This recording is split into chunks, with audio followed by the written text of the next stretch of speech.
As I mentioned earlier, 30 years ago, executive producer Jerry Colbert began this Memorial Day tradition.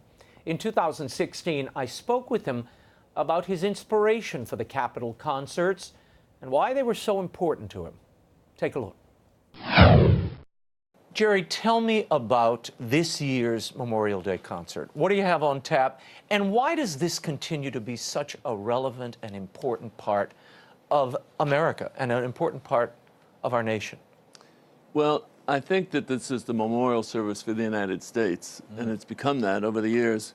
This is our 27th year, and we have a group of stars which helps the Beach Boys and Renee Fleming and Gary Sinise and Joe Montana. They're all on big shows, and but more than that, there's a void there because there used to be the parades in New York and parades all over the place, and I think part of it was Vietnam War, part of it was other reasons, but these things all dropped off, and we started forgetting about the veterans and the dead and what the sacrifice had been made. Yeah. So when the symphony came over here and was doing these concerts, I thought, let's turn this into a national event. We're going to start at Arlington Cemetery and talk about that, and then we have a story of a mother who lost her son in Afghanistan, her only son. It's very poignant, very moving. And then a gentleman who went to Vietnam, and he was twice wounded, the second time very badly, and he lost his leg above the knee and almost lost the other leg and was in the hospital 14 months. But he had a great spirit, and when he finally got on his feet, he went to law school, and he went to work then at the Justice Department. They made him a federal judge, and for the last 13 years, he's been up at Walter Reed visiting these kids who amputees and bringing, support and comfort and listening and helping. Yeah. And then we have a great story from World War II, from the Battle of Anzio, which most people don't know anything about. It was the third biggest battle in Europe during World War II, and it was a sharpshooter from Pennsylvania who came, and this guy was incredible. They had 200 men in the unit. Only 6 of them survived. Wow. And it's a powerful story. He got the Congressional Medal of Honor. Well, one of the things I love, and I've been privileged, and my family, to be at your rehearsals many, many years and watch this event, and to watch a real veteran like Charles Durning, I'm thinking of, tell the story of his comrades.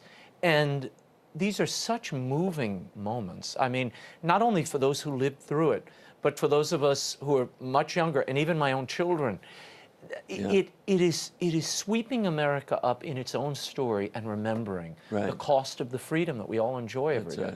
And it's and to wrap that in music and to give people also, you feel bigger when it's over, I guess. Oh, that's great. Do you have a sense of that? Oh, I feel great when it's over. And then we get thousands of emails, we get thousands of tweets and Facebook. And I go up in the summertime when we go to Cape Cod, and I sit there and read 400 or 500 of them. Wow. Because they're saying all these different things, and they're telling you these wonderful stories. Of their own lives. Of their own lives, and what happened when they watched the program. And there was a woman wrote us an email at 6 o'clock in the morning, and her husband had been in the Korean War, and she had never heard his stories, 50 years married. And they stayed up all night, and he told her everything that had happened to him. And she'd made him a couple of pots of coffee, and now she said it's dawn, and he's finally sleeping. And it's the first time I ever knew what my husband's been through. Wow. So that, Well, the event gave him permission to tell his own story. Yeah. How beautiful. So when we have that, it's really moving to me. And we had 2 brothers who were in Iraq and Afghanistan, and they did 3 tours, and one of them got very bad PTSD, and he came back, and he committed suicide right before Christmas. And the brother, we told the story with Joe and Gary, and the brother was so moved, he takes our tape now, and he goes around and he talks to soldiers about mental health and about not committing suicide. And he's a marvelous young man. So there's story after story like this every year. Yeah. You see the magnified effect of what you're doing every year. I want to unpack your story a little bit, Jerry, because people tune in every year. They watch a Capitol 4th, which is one of the biggest viewed events on television and certainly on PBS, and then the Memorial Day concert, but they have very little knowledge of the man behind the scenes. And you've been doing this, certainly this is the 36th year for the Capitol 4th. Right. I want to take you back. After college, you decide to go and work as a missionary Right. in Iraq. Right. What drove you to that? Well, I was a member of the Sodality in those days, they called it, and they taught us to meditate. And I began meditating on Scripture, and then I had a fabulous course on the New Testament. And I came to the Last Judgment. And the Last Judgment talks about, what have you done for the least of thy brethren? And when you do, you're doing it for me. And I had a chance to work in different business things with family, friends, and everything. And I just thought, well, this is my life. What am I going to do in my life that's good? So I went to Iraq, and they had a program there, the Jesuits, the JVC they call it now, the Jesuit Volunteer Corps. And, you know, it was a whole nother world, but we educated the Chaldeans, and actually the rich Muslims were paying for it. They didn't know it, but, and I started to think, what are we doing here? But now when I look at it, we help so many Christians, and Christians get out of there, and we have a reunion every 3 years. These guys come from all over the world. Wow. And their whole lives have been changed and touched because of what we did. So, you know, you never know the good that comes out of these things. And then you come home, you work in Chicago? And then we came home, my wife and I, and we worked in the inner city there in Chicago, and with gang kids, and which was an eye-opener. I got a master's degree in urban affairs, but I realized that communications could have a bigger impact than trying to work in urban affairs, because without the money you can't do much, you know?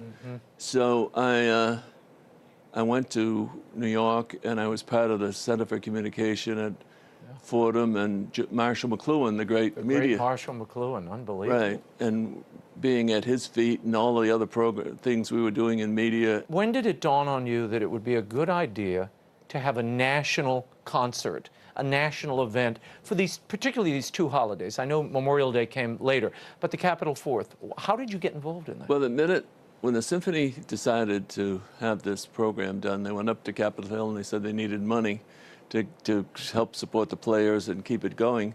And so they gave them 3 concerts at the Capitol. And I said, wouldn't this be a fabulous thing to have a national event with the 4th of July? And, you know, John Adams said, you know, that this is a special day when there should be pomp and ceremony and fireworks. And the greatest day in America, and we should celebrate it every year. And so we've become the major national 4th of July for the country. And then a few years later, Memorial Day, and I thought, well, gee, there's nothing going on Memorial Day. They've canceled the parades. People are forgetting about the soldiers and the sacrifice and the dead, and you know, we've had 1.5 million people die in wars in America. And for everyone who has died or has been badly wounded, there's 9 family members. So it's a big, big group that really, you know, the words of the Beatitudes, you know, that we should comfort those who mourn. Yes. And so that became my mission. Do you see this Memorial Day concert as a continuation of that same spirit of mission and service that you showed earlier in your life? Yeah. Yeah, I meditate almost every day on Scripture, and I'm trying to listen to what we should be doing, you know. And I feel like I'm getting a lot of grace and support to do this, you know. And so there's a great quote. Bill Moyers and Sister Wendy did a show together. Yeah, Sister Wendy Hilliard. Oh, yeah, what a pistol she is. Oh, yeah, she's fun. So they got talking about the great masters in art, and they said, you know, what they were trying to do and what they were trying to communicate.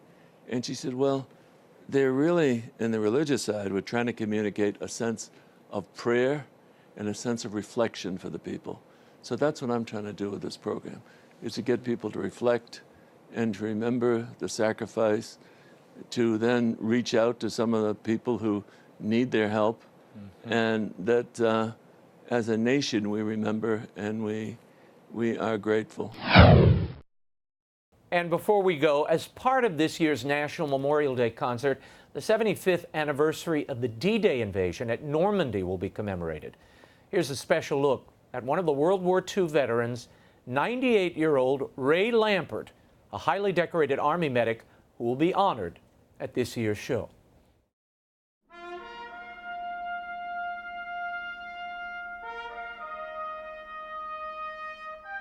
I was a member of the 16th Infantry, 1st Division. I was a staff sergeant in the medical corps. When we first came back from World War II, we didn't get too much attention at that time, but then people started using the word hero. I never thought about it so much at the time. None of us did. I'm very happy that I was able to fight for my country and what I could give back to my country. I owe that back to my country. My men that was with me so long were like family. And you know, some of them are at the bottom of that channel, some of them in the cemetery. I feel every time I go over there that I'm visiting a relative. They were that close. When you go to something like this memorial, you feel important. I think all old veterans feel important to be there, that you're recognized, that people do care. To me, personally, I take it as quite an honor. It means an awful lot, you know, that, gee, all that I've done wasn't wasted. Someone knows about it. The National Memorial Day Concert's 30th anniversary will be live from Washington, D.C. on Sunday, May 26th at 8 p.m. Eastern, only on PBS. It's co-hosted by Joe Mantegna and Mary McCormick. Be sure to tune in.